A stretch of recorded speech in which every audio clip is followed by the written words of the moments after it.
Hi friend, अभी हम पढ़ने जा रहे हैं क्लास 10th मैथ का पहला चैप्टर वास्तविक संख्या। क्लास 10th मैथ का जो है पहला चैप्टर पढ़ने जा रहे हैं वास्तविक संख्या। पहला चैप्टर है। अभी हम सबसे पहले समझेंगे कि वास्तविक संख्या क्या होता है। इससे पहले हमें संख्या के बारे में समझना पड़ेगा। किस चीज़ के बारे में? संख्या के बारे में समझना पड़ेगा। तो हम संख्या के बारे में समझेंगे एक एक करके।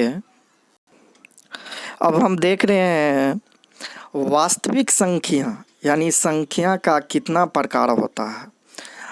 चैप्टर है क्लास 10th मैथ का पहला चैप्टर है। चैप्टर का नाम है वास्तविक संख्या, लेकिन इसमें हमें संख्या के बारे में पढ़ना पड़ेगा। तो संख्या के बारे में पढ़ना पड़ेगा तो संख्या टोटल कितना प्रकार का होता है? 12 प्रकार का होता है। देखते हैं। पहला संख्या होता है प्राकृतिक संख्या, दूसरा सम संख्या, तीसरा विषम संख्या, चौथा पूर्णांक संख्या, पूर्ण संख्या, भाज्य संख्या, अभाज्य संख्या, सह अभाज्य संख्या, परिमेय संख्या, अपरिमेय संख्या, वास्तविक संख्या, अवास्तविक संख्या। यानी अवास्तविक संख्या को ही हम कहते हैं काल्पनिक संख्या। अवास्तविक संख्या को ही हम क्या कहते हैं? काल्पनिक संख्या। अवास्तविक संख्या को ही हम कहते हैं काल्पनिक संख्या। अब बारी बारी से पढ़ते हैं। प्राकृतिक संख्या किसको कहते हैं? यानी गिनती से एक नंबर का देखिएगा, एक नंबर का वास्तविक संख्या उसको कहेंगे जो एक से शुरू होगा उसे वास्तविक संख्या कहते हैं। जो एक से शुरू होगा उसे वास्तविक संख्या कहते हैं। एक से लेकर के इन्फिनिट अनंत तक, एक से लेकर के अनंत तक जो गिनेंगे या गिनती करेंगे तो उसे हम वास्तविक संख्या कहेंगे। लेकिन वही गिनती की संख्या में अगर हम जीरो को शामिल कर देते हैं, वही हम क्या करते हैं, गिनती की संख्या में अगर हम जीरो को शामिल कर देते हैं तो क्या हो जाता है? जीरो शामिल कर देते हैं तो हो जाता है पूर्ण संख्या। तो क्या हो जाता है? पूर्ण। एक देखिएगा, समझिएगा गौर से। 1 2 3 4 एवं प्रकार से इन्फिनिट तक की संख्या को हम क्या कहते हैं? इन्फिनिट तक की संख्या को हम कहते हैं प्राकृतिक संख्या। इसी संख्या में जीरो शामिल कर देते हैं तो ये हो जाता है पूर्ण संख्या। क्या हो जाता है? पूर्ण संख्या हो जाता है। पूर्ण संख्या हो जाता है। अगर गिनती की संख्या में हम जीरो शामिल कर देते हैं तो पूर्ण संख्या हो जाता है। अगर हम पूर्ण संख्या गिनती की संख्या में जीरो शामिल कर दिए तो पूर्ण संख्या हो गया।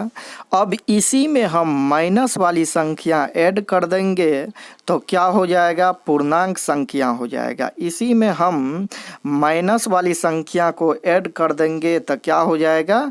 पूर्णांक संख्या हो जाएगा।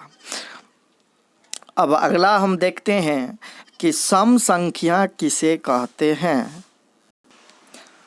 सम संख्या कहते हैं, सम संख्या कहते हैं जिस संख्या में 2 से पूरा भाग लग जाए, जिस संख्या में 2 से पूरा भाग लग जाए उसे हम सम संख्या कहते हैं।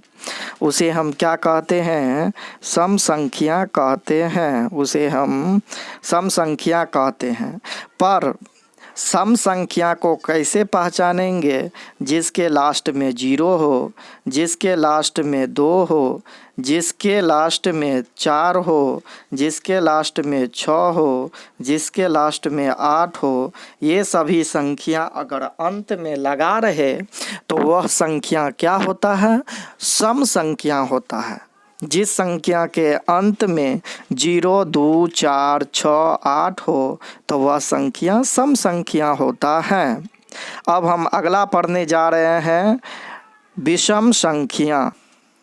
विषम संख्या कहते हैं जिस संख्या के अंत में 1 हो, 3 हो, 5 हो, 7 हो, 9 हो, वह संख्या क्या होगा? विषम संख्या होगा।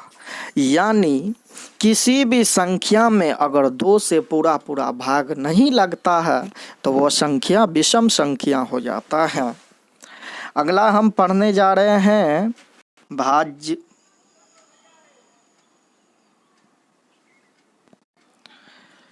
जिस संख्या में 1 और स्वयं के अलावा किसी भी संख्या से भाग लग जाएगा उस संख्या को हम क्या कहेंगे? भाज्य संख्या कहेंगे। जैसे 4, चार क्या है?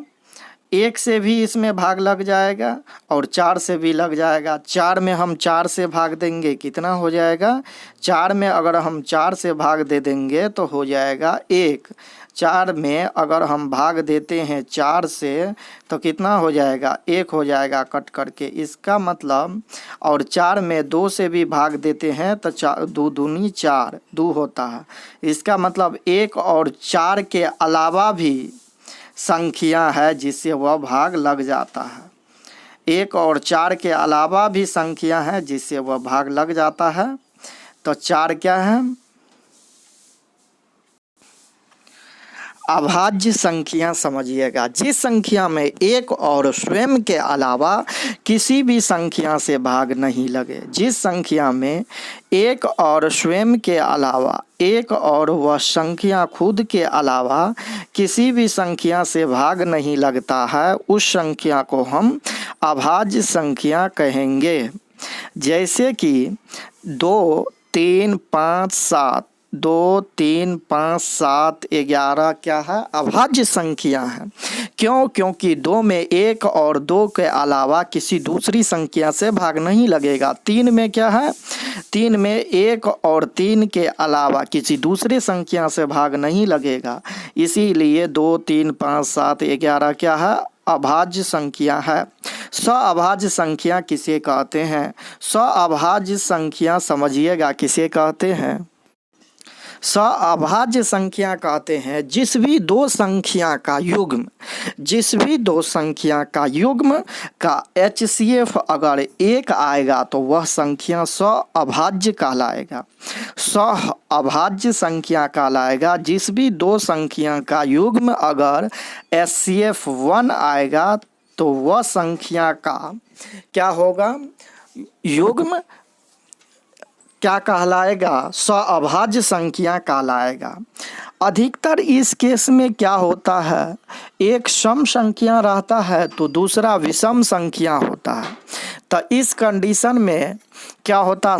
अभाज्य का युग्म कहलाता है। जैसे कि देखिएगा, अगर हम 21 लेते हैं, दूसरी संख्या 22 लेते हैं तो 21 और 22 का HCF कितना आ जाएगा? 21 और 22 का HCF निकालेंगे तो 1 आएगा। तो इसका HCF 1 आया, इसीलिए ये दोनों संख्या क्या कहलाएगा? अभाज्य संख्या। क्या कहलाएगा? अभाज्य संख्या। अब समझते हैं परिमेय संख्या किसे कहते हैं। परिमेय संख्या कहते हैं जिस संख्या में रूट लगा रहे, जिस संख्या में क्या लगा रहे? रूट लगा रहे, पर रूट के अंदर जो संख्या हो वह संख्या में भाग लगाने पर डॉट डॉट डॉट करके आगे बढ़ते ही रहे, कहीं संख्या पूर्णतः नहीं कटेगा, उसी संख्या को हम परिमेय संख्या कहते हैं। यानी जो संख्या p/q के रूप में होगा और q नॉट इक्वल टू 0 होगा उसे परिमेय संख्या कहते हैं। अपरिमेय संख्या कहते हैं जिस संख्या में जो संख्या p/q के रूप में हो और q बराबर 0 भी हो सकता है, उसे अपरिमेय संख्या कहते हैं। वास्तविक संख्या कहते हैं जितनी भी सम संख्या, विषम संख्या, परिमेय संख्या, अपरिमेय संख्या, जितनी भी संख्या, सभी संख्या को हम क्या कहेंगे?